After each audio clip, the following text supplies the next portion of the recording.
Welcome to Compromising Positions. I'm Leanne Potter, cyber anthropologist and head of security operations for a major retailer. I'm Jeff Watkins, a cybersecurity enthusiast and CTO for a major tech consultancy. Together, we're the tech podcast that asks non-cybersecurity professionals what we in the industry can do to make their lives easier. And help make our organizations more prepared to face ever-changing human-centric cyber threats. Well, new year, new season, new episode. Welcome back, listeners. Did you have a good time off, Jeff? Yeah, I did. Made all the better by our surprising fame in Denmark, where we were in the top 20 podcast charts for a bit. Tak, Denmark. I don't know how you found us, but welcome to the show. In this episode, we're joined by Paula Cizek, Chief Research Officer at Nobl, where she guides leaders and teams through the change management process, from assessing the organization's readiness for change to implementing initiatives. In this episode, we explore the fascinating topic of corporate change and how lessons can be applied to cybersecurity. In the vast ocean of the corporate world, change is as constant as the tides. It can be exhilarating for some and daunting for others. As leaders, we often stand at the helm, eager to navigate new courses, yet we must remember not all aboard share that same vision or enthusiasm for these uncharted waters. Today, we delve deep into the psyche of change. Why is it scary for many? How do leaders balance the excitement of innovation with the practicalities and emotions of their teams? We'll explore the dichotomy of change, the loss and the gain, the risk and the reward. And we'll unpack the layers of change management, from the first ripples of a new idea within the executive team to the waves it creates throughout an organisation. So tighten your life jackets and get ready to dive into the deep end of transformation. In this episode, Shift Happens, the art of navigating the seas of cyber change.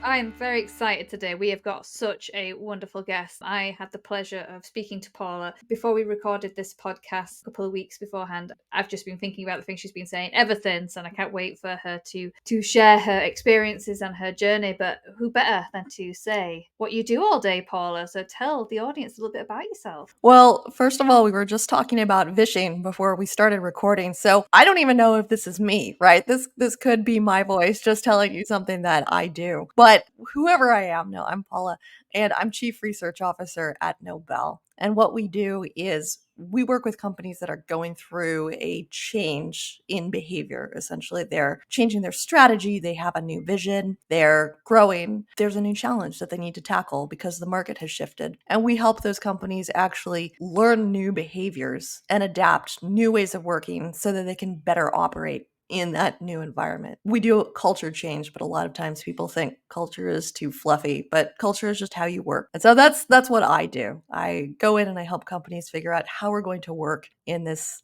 brave new world. And change is scary.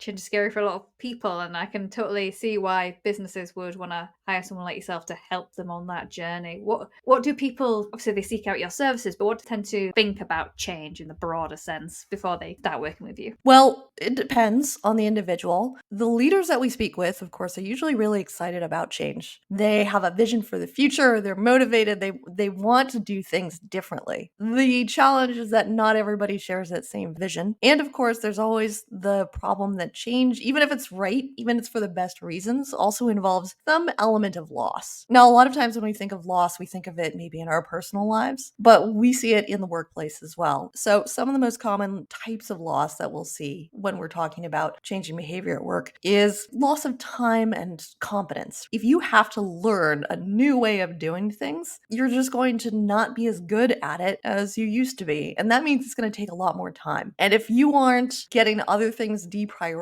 if you still have the same amount of things to do on your list, that's going to be a really difficult feeling for you. So of course you're going to resist it. A lot of times there is a loss of pride or a loss of narrative. People have been working hard up until this point. They're doing their best for their company. And all of a sudden somebody comes in and says, wait a minute, that's not what we want to do anymore. Again, a lot of times we see leaders are so excited they want to jump into saying like, that was the old way of doing things. This is the right way. This is the new way. And that makes people feel devalued, or it makes them feel confused. Like, wait, why did we put all that energy into it? And so it's really important to praise them for their contributions and explain why the change is happening now. And I think with that, and correct me if I'm wrong, I imagine the reason why leaders are really excited about change is because they've actually been talking about this change for ages, in the exec rooms, in meetings, and then they just announce it. There's not had much of a consultation with anyone kind of below the C-suite level to the exec team. This change isn't a big change, like as in a big brand new shiny change. To them, they've been talking about probably for a while. But to everyone else below that, it's like, whoa, you're kind of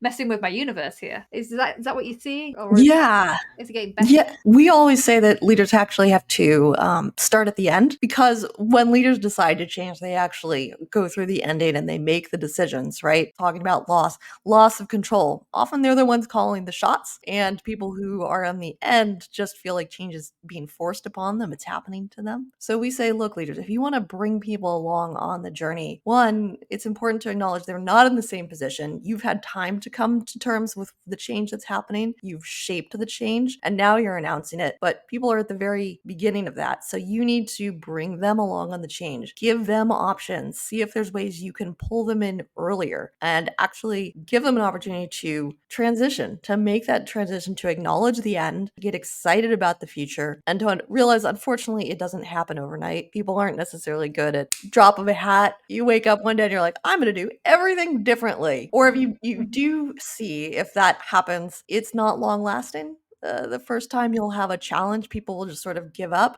Or maybe the two of you have had much better luck with New Year's resolutions. Do you know what I think about with that is the Charles Dickens story, and Scrooge, wakes up that morning. He's like, I'm going to change everything. Do you know what I'd really love? What does day 2 look like for Mr. Scrooge? Because I can't imagine he sticks with this very long. That kind of flip, no way. Even with an existential threat. Yeah. I read a really interesting way of phrasing innovation the other day. It was creative destruction, and then like innovation, Blockbusters was doing very well until Netflix came along, and like innovation in or outside of the company, in the kind of the wider ecosystem, is a form of change that creates destruction and loss. Yeah, absolutely. It's really easy to say, like, oh, of course I would be Netflix in this situation, right? Like, I would be the one who's forward thinking and willing to shake up the industry. But yeah, when your paycheck is on the line, when your entire business model could lose money, and your bonuses and your promotions and all of the company incentives are tied to the old way of doing things, yeah, that's a really hard thing to fight about. Again, could be the right decision, could absolutely be what's needed in your industry. But if it's not set up to encourage and to tolerate that loss, honestly, you won't be able to make the systemic change which is necessary to get everybody on the team moving forward, not just one or two people. And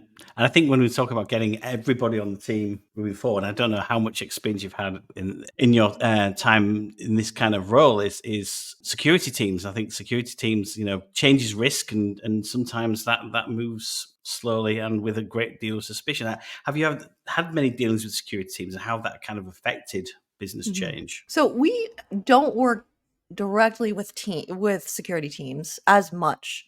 We work all throughout the organization. We're industry and we're function agnostic. But it is interesting. We haven't gotten as many calls from security teams. Usually we work with them because a team is trying to install new software. They're realizing, hey, our existing systems aren't working. We need to upgrade. We need to introduce a totally new system so that we can work more effectively. We're more remote these days. And inevitably what happens is it gets to like the IT security team and they say, no, this is too risky. This is too dangerous, right? And that can really hamper the change that's happening. And what we see a lot of, which to be clear, I'm not encouraging this, but people will find workarounds. And so even though the security team is like, no, you can't do this, people will say like, okay, well, I'm going to figure out a way to do it anyway. And oftentimes those ways of doing it are far riskier and far less secure than what the original proposition would have been. And so, yeah, this is always a difficult balance or tension. I don't think you're ever going to totally resolve it. We would never say,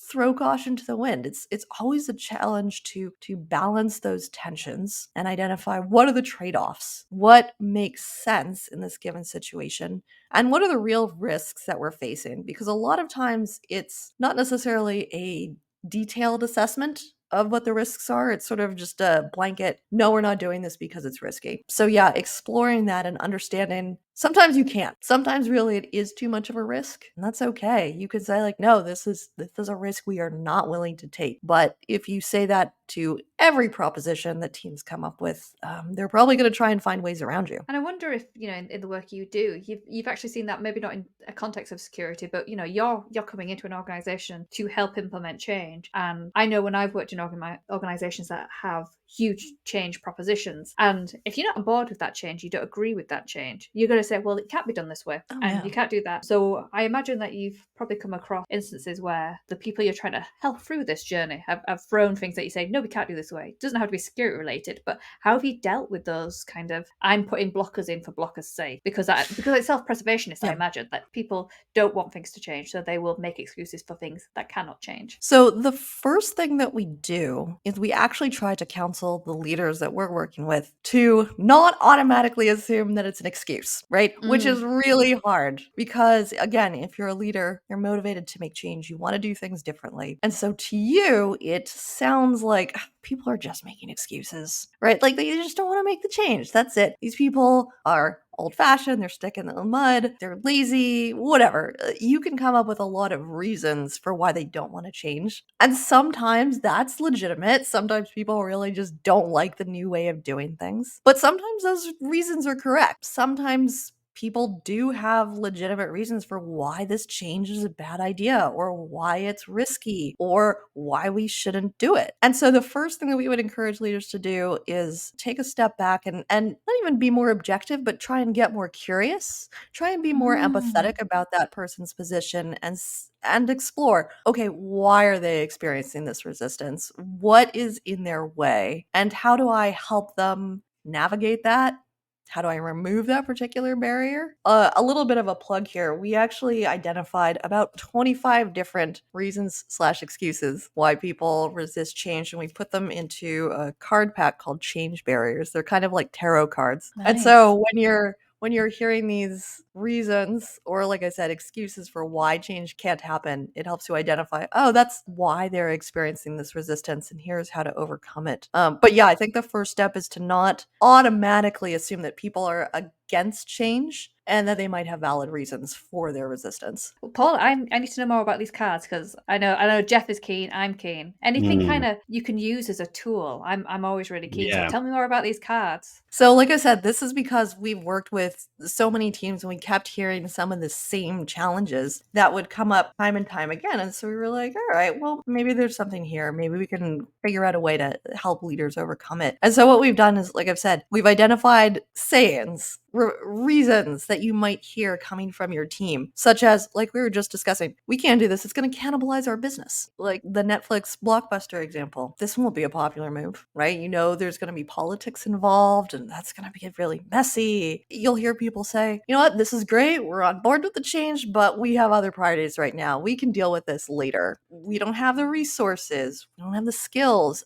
Similar to, honestly, a lot of security, legally we can't make this change. Sometimes there are literally restrictions, regulations, rules that mean, no, you can't make this change. And it doesn't mean that innovation in that space, that change in that space is impossible. It just means you have to think about it differently and see, all right, how do I still accommodate those rules? How do I accommodate the security levels and still deliver a better experience to the users? Amazing. So how would you use these cards? So we'll use them in a couple of instances. One is when a leader first comes to us and says, I'm trying to make change and it's just not happening. I'm not seeing progress. I'm not seeing momentum. And so we'll spread them out on the table. There's, like I said, about 25 of them. And we'll ask, what resonates with you, right? Which of these cards sounds like something that you're hearing within your workplace? And then once they've sorted out maybe the top 2 or 3, we'll talk through, okay, again, what does that look like in your organization? How do people resist? And then what do we need to do in order to overcome that? Another time it's really useful is if you are not quite in the change making stage, but you're thinking about making a change, and you can sort of as a pre-mortem think through, like, oh, I bet I'm going to experience this. And we're definitely going to hear people say, like, no, it's fine as it is. Why are we changing things? So it helps you sort through. Realistically, no matter what you do, change is constant, right? Especially in today's environment. You're never going to get to a point where, oh, you're done with change. So you're always going to be facing different types of change resistance. And honestly, we say that's okay. The fact that you are accomplishing some and moving those to the side and experiencing new types of change barriers means that you're actually making change. Like, congratulations, you're doing it. This is what progress feels like. We found them a really good conversation starter. And again, really helpful for understanding different perspectives, because what might be someone saying like, oh, that's not going to work here, might sound like an excuse to you, but maybe they've been in the company for 15 years and they've seen this same attempt over and over again. Okay, let's find out why. Let's be a little curious about what's going on so that we can actually make it different this time. Is that card available to purchase? Things like that? Is it something I could put in the show notes? They can contact us. Usually what we do is we do it as a workshop, but I can probably do a special thing for your viewers if they ask nicely. Oh, amazing. So what an offer. I'm part of organization that's rapidly growing and undergoing a great deal of change. This all hits a big chord with me. And, IT is very dynamic, but still change is hard. Even in a dynamic environment, I could understand it in maybe an industry that hasn't changed in 50 or 60 years, although I'm not sure there's too many of them left nowadays. But in tech, even then, change is hard. I guess, so you just mentioned that kind of that in itself is like a little model, microcosm of something that can get people like a hook. Do you have any other principles or models that you use when you're thinking about change? Our philosophy is there's actually two ways that change happens in organizations. If it happens, again, a lot of organizations really struggle to change, but there are two ways to change. One is what we would call fail-safe change, and these are your big changes that you really need to get right the first time.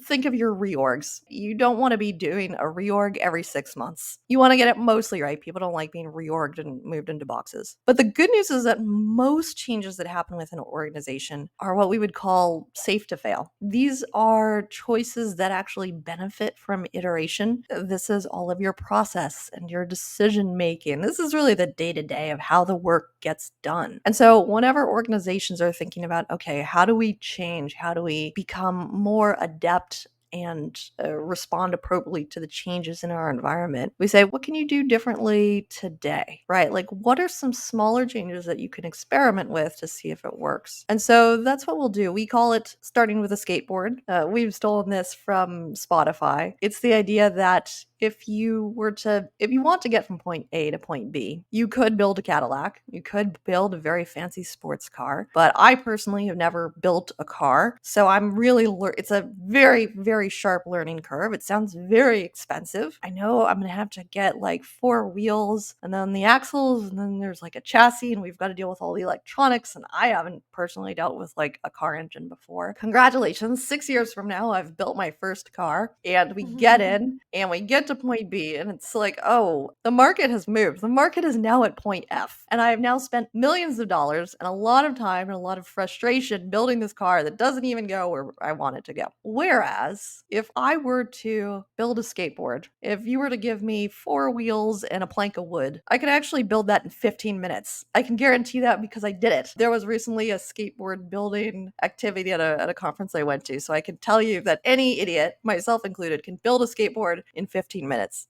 So you can do that for a couple bucks, and you can push yourself, not gracefully, but you can get to point B, and you can do it in an afternoon. And that's going to give you a lot of really important feedback. It's going to tell you, did I want to get to point B? Is that the right destination? Was it a comfortable ride? Do I need more stability? Do I need to wear a helmet? Do I need to attach a handle so it actually becomes a scooter? So you can already start improving the experience based on the feedback that you're getting. And again, applying this to the workplace, it's about, all right, what can I test? What are the simple things I can either start or stop doing to improve this process, to improve the experience for my workers? And sometimes that's not doing a thing. So many times we'll tell people, hey, you need more time. What if you just stopped reading that report? Are you sure people are reading that report? Don't send it for a week and see what happens. 9 times out of 10, no one's like, where's that report? I missed that report. I have literally done that before, because there's been some reports where it just takes so much time and effort. And I've done it where,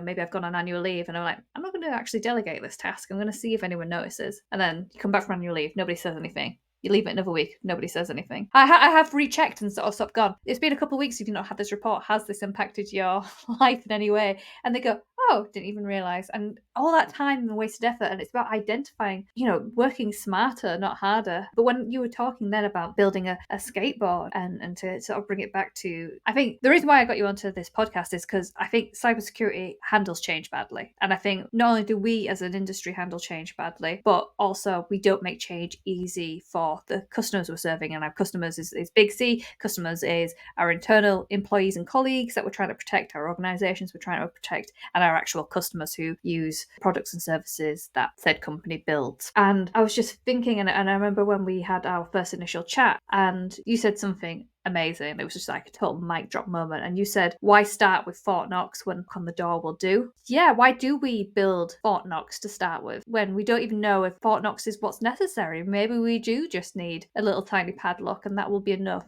And we can kind of build and develop on that. But there is the other side of that, and there's always like a balance when it comes to security and for safety. Is in the British idiom, it doesn't need to be a Rolls Royce solution, and that kind of that's true. Not everybody builds a walnut dash and a 7-liter engine and things, but you don't get to choose where you have seat belts. And I guess because that's a basic safety feature. I guess it's the heuristics or the good judgment to figure out what is actually necessary at the time. Both of those are true. Things live in tension. So what we would typically start by saying is, okay, let's try and identify a few places where we can test this in a safe environment. So going back to the car, let's not take it out on the freeway and go really, really fast, 70 miles per hour.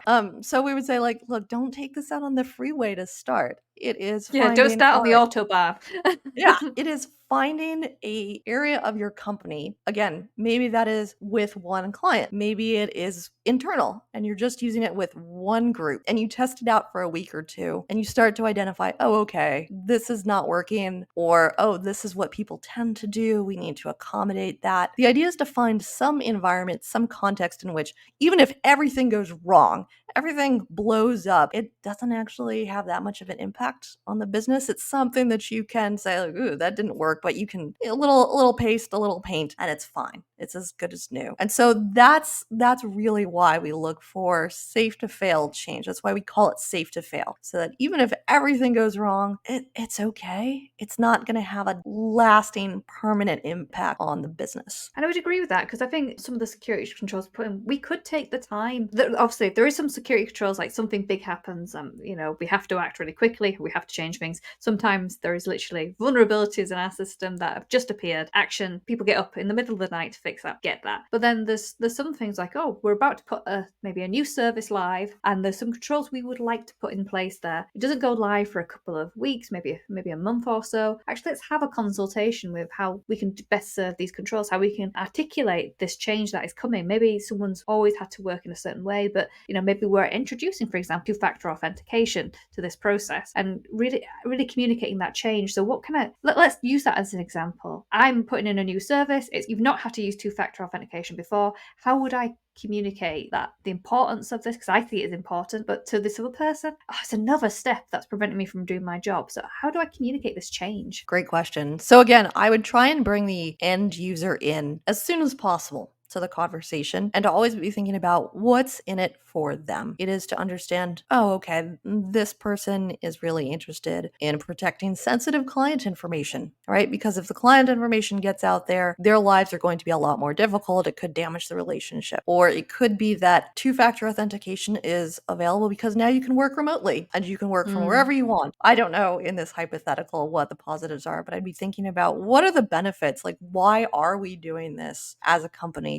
Because if you just go in and you mandate things and you say, we're doing it this way, people are like, well, why? This is just another thing I have to do. Again, talking about loss. It's annoying. It's going to take up time. I'm going to have to go find, like, where's the code, right? It's a really frustrating experience. So I would be bringing them in early, explaining, hey, here's what we're trying to accomplish. If there is room for them to provide feedback or to provide some sort of collaboration so that they feel like they're helping helping to shape the system, that's great. If there isn't, if legitimately you're like, no, this is how it has to be, then don't ask for feedback if you're not going to do anything, right? That's a very frustrating experience That's for a good people. point. So only ask questions. I think in law, right? Don't ask a question unless you already know the answer. Don't ask for feedback unless you know how to incorporate it. I would be thinking, how do I bring them in? How do I make them feel like they're part of the change, like their needs are being addressed? I would be thinking about the different types of loss that they would be experiencing and how I'm going to help that along and say, like, okay, maybe we need to train people, right? If this is a totally new system, maybe they just need some really simple training so that when this pops up, they're not like, what do I do? Who do I call? Why can't I get into my account? I've got a meeting with the client in 20 minutes. That's a frustrating experience, and it's going to make people want to avoid it or work around. So thinking about how can I help them adopt these? And then I would also be thinking about how do I check in with them after they've been using it and find out, how is this experience going for you? How can we improve it? I think that's really important, isn't it? A life cycle and that feedback loop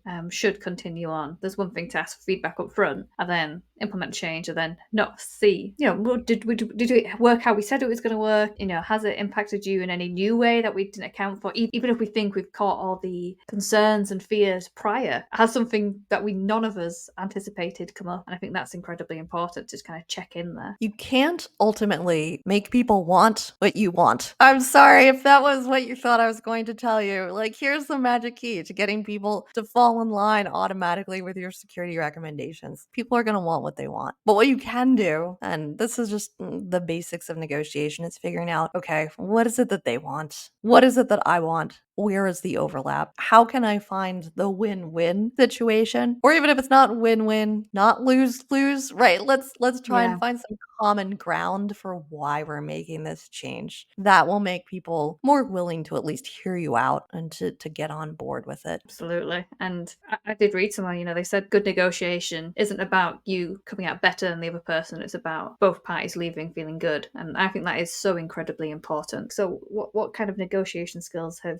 you learned? Because I imagine change is definitely a negotiable topic. We always like to say that in some ways change is not an option, but the transition is, right? Like, change is happening all around you all the time, and you may not have a say. Arguably, people are tired of change because the last 3 years we've had a lot of change forced upon us that we didn't have a whole lot of a say in. And so that's when people get really tired, when they don't have a say. The problem with negotiation is we do have that image through TV and through movies of the slick negotiator who is bold and gets what he wants, and it's usually a he, right? And you got to be clever and have the right words and kind of twist people. Like, there are a lot of assumptions about what negotiation looks like, but ultimately you're just having conversations. We say that ultimately work is about relationships with other people. It's commercialized. It's there for a monetary reason, among others, but that's what it is. It is you having a relationship with another individual in order to achieve a larger goal. And so however you can approach it and make it more human, I think will serve both of you. You'll hear a lot about this idea of servant leadership. It's the idea that as a leader, you're not there to be the hot shot and look good. You are there to help your team achieve their goals. And so thinking about, what do they want? And everybody's going to have different wants, right? You can't assume all of your team is going to have the same desires. So thinking about, okay, what does this individual want? How do I communicate with them? What's going to motivate this individual? What skills do they need to work in a different way? It's just a different approach and a different mindset, and one that's, I think, ultimately more successful than just barging in and saying, like, this is the way that we're going to do things going forward. I think quite often in the media, negotiation is portrayed more as being a type of psychological manipulation than an actual negotiation. Yeah. And thinking about that on a more personal level, I think one of the most challenging parts of negotiation is being okay with being uncomfortable. The more truthful that you can be in a negotiation, the more upfront about why we're making this change and what I need from you, I think that it feels vulnerable. It feels dangerous because now, oh, that's information they can use against me. But again, it's building that relationship and saying, like, look, here are the challenges that we're facing. I might not have all the answers. We don't know if this will work 100%. That's a scary position to be in.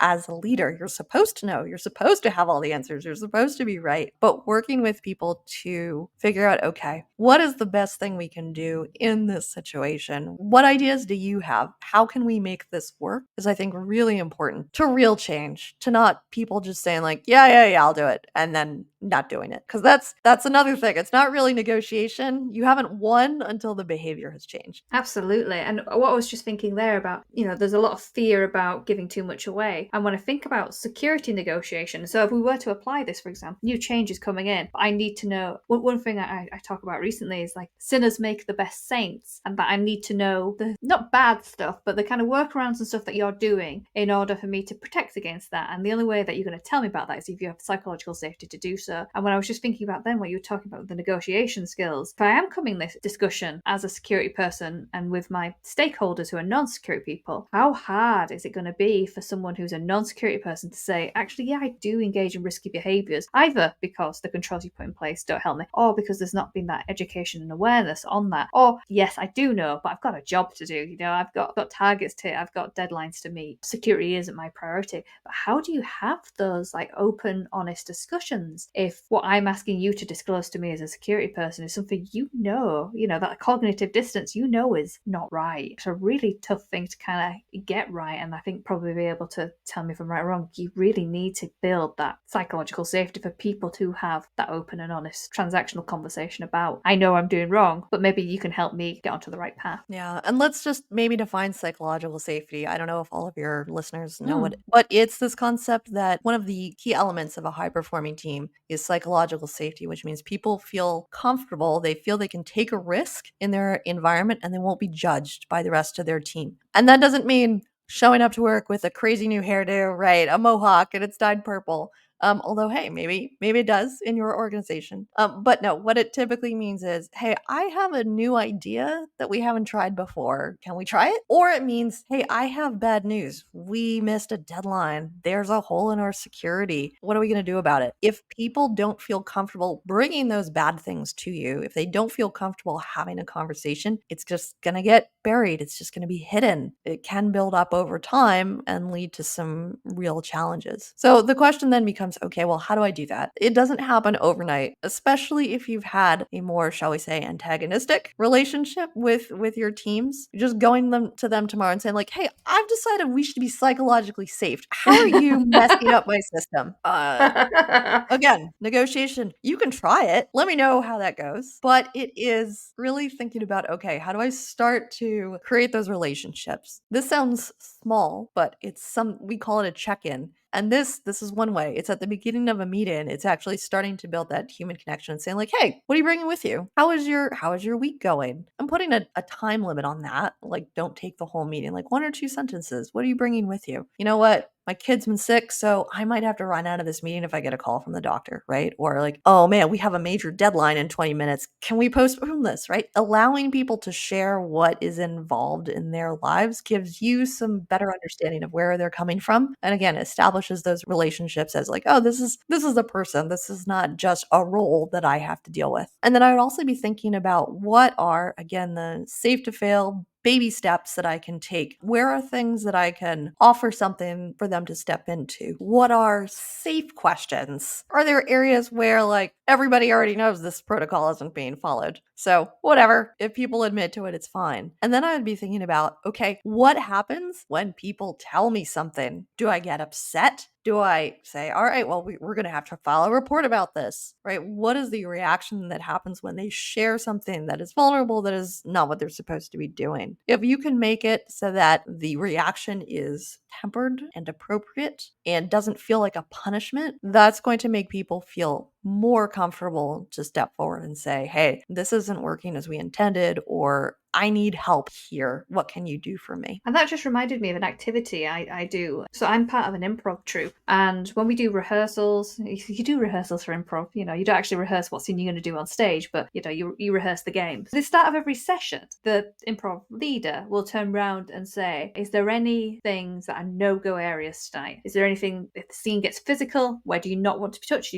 We've had people say, actually, I don't want to be engendered with a certain gender tonight, and things like that. And just being aware of each other and where the boundaries are with people, and doing that right at the start is amazing, because it just means that during a scene where you're vulnerable anyways, and you're trying to be creative in this space, because that's what it's all about, is that even though there's boundaries and rules, doesn't mean creativity can stop, but you're also respecting each other on such a level that it builds that psychological safety. Now, I trust my improv troupe implicitly, because the whole purpose of improv is to make the other person look good, and just by establishing those boundaries, it's an incredible thing to do. And I think we don't do that enough, particularly in our time-boxed environments. A lot of us are working hybrid remote, and so meetings are every half an hour, every 15 minutes, no breaks, like boom, boom, boom, we've got an agenda to get to. And just taking that time, I think, can be so valuable. A lot of that reminds me of 5 dysfunctions of a team, and a lot of it, the trust is at the very bottom layer, and without it, the rest of it kind of falls apart. I guess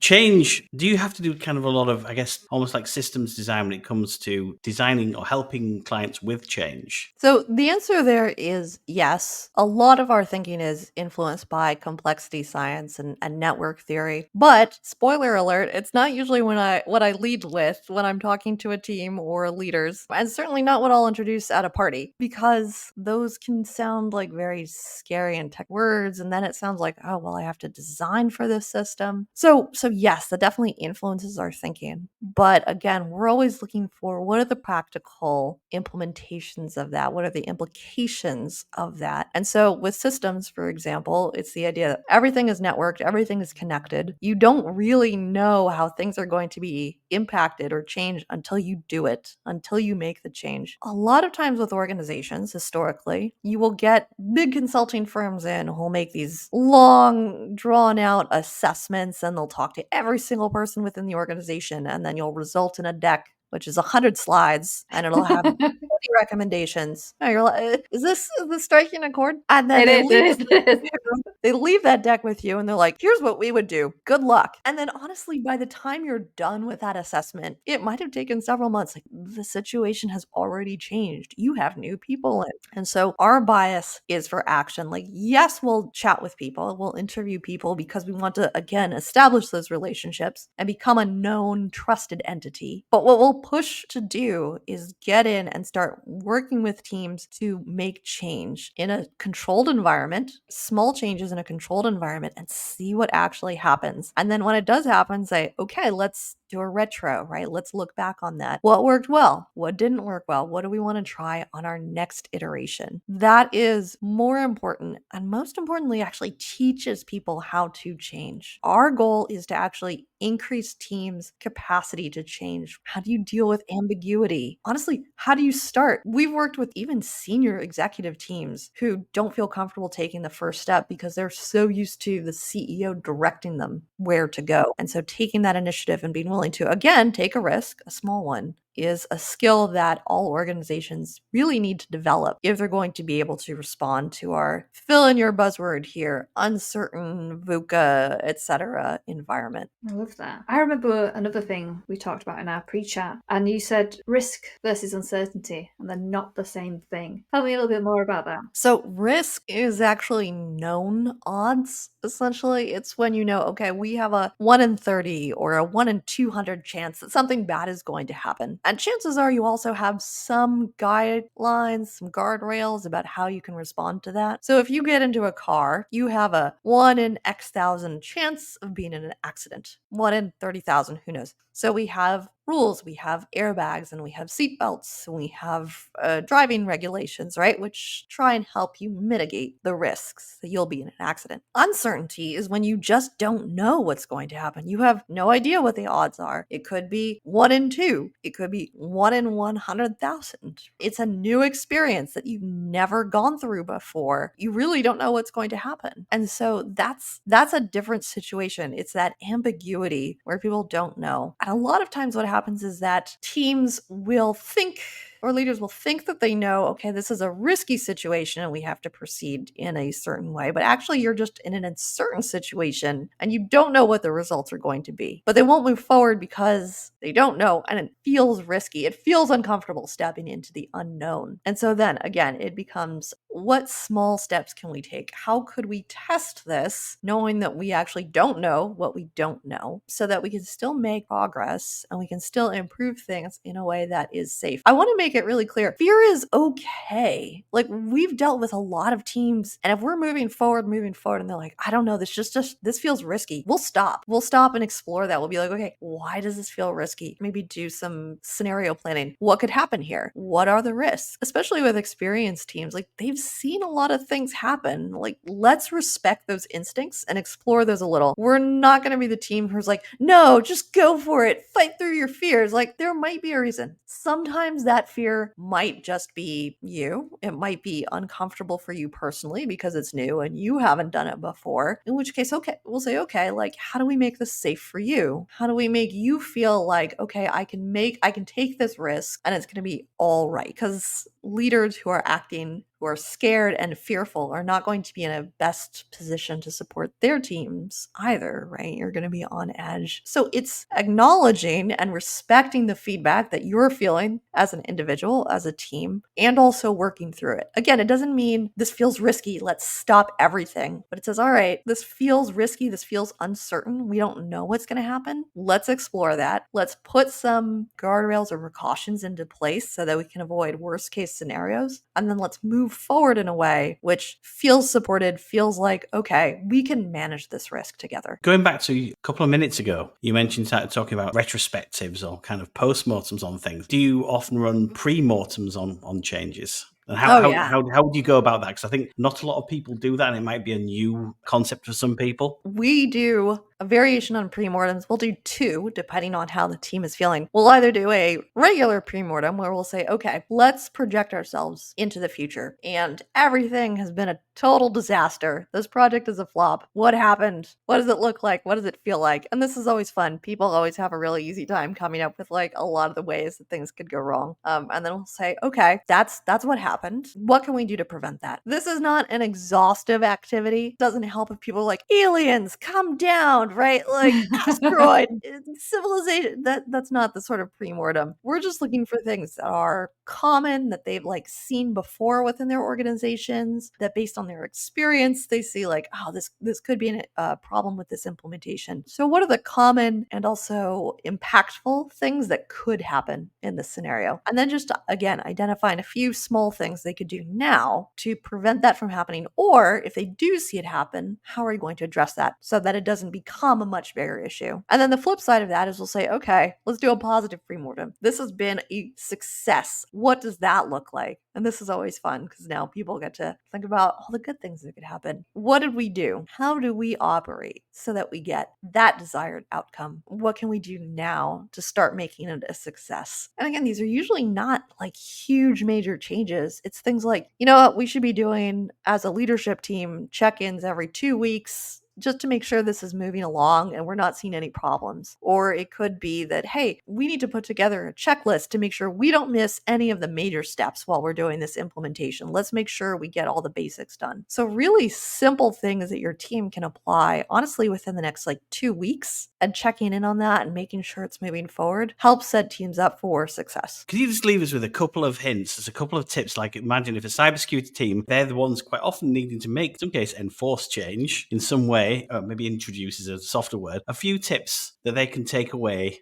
tomorrow to start making that process better for all concerned. Identify a couple of your end users, figure out what it is that they need, what's in their best interest, and then actually start testing with them. See if you can invite them into the conversation earlier and explaining why you need to make these changes and what's in it for them. And just, again, starting small. Like, don't try and implement a giant program all at once. Sometimes you have fail-safe change, it's got to be right, and that's fine. But if everything is fail-safe change, if everything is these big implementations, you're going to lose people. Breaking down that change into small bites, figuring out how you can help people along the way will get you a lot farther than just trying to demand it. I like to give the example of people ask, like, how long does it take to change an organization? 3 years. Honestly, like to make sweeping changes to the entire organization. Like if you look at Steve Jobs, who is overused as an example, but when people think of leaders who have like total control of their organizations, it still took him 3 years. And he was very much a like command and control, like this is how we're doing things. It still took 3 years to turn around Apple. And so making those big changes is really quite hard. So it's much easier if you can break it down, make it smaller, and bring people along on the journey. I've definitely got some things I want to take back to the office when I go back in. Paula, if people want to reach out to you, how can they find you? So you can visit our website, which is at nobl.io. That is nobl.io.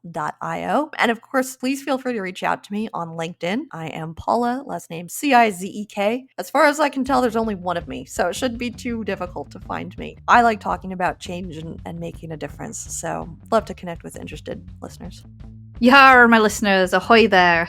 As we dock back into the harbour, it's time to anchor today's insights from this episode. I hope your voyage has enlightened you on the intricate art of navigating the seas of change in the business world. Today, we've sailed across the vast complexities of organisational transformation. We've seen how change, much like the sea, can be unpredictable and challenging, yet rich with opportunities for growth and innovation. We've learned that steering through these waters requires more than just a firm hand on the wheel. It demands empathy, patience, and a keen eye for the horizon. And even in cybersecurity, we're always a part of change. Change is constant, but the way we approach change can make all the difference to whether it's a fail-safe or a safe-to-fail affair. The secret lies in breaking down the process, involving the crew early, and being open to the winds of feedback. Most importantly, never forget the power of psychological safety and personal connections. These are the lifeboats that keep our teams afloat during the storms of uncertainty. In the storms of uncertainty, that's where you can often see the most cyber incidents happen. Links to everything Paula discussed in this episode can be found in the show notes. And if you like the show, please do leave us a review and share on LinkedIn or in your teams. It really helps us spread the word and get high quality guests like Paula in future episodes. We hope you enjoyed this episode. See you next time. Keep secure and don't forget to ask yourself, am I the compromising position here?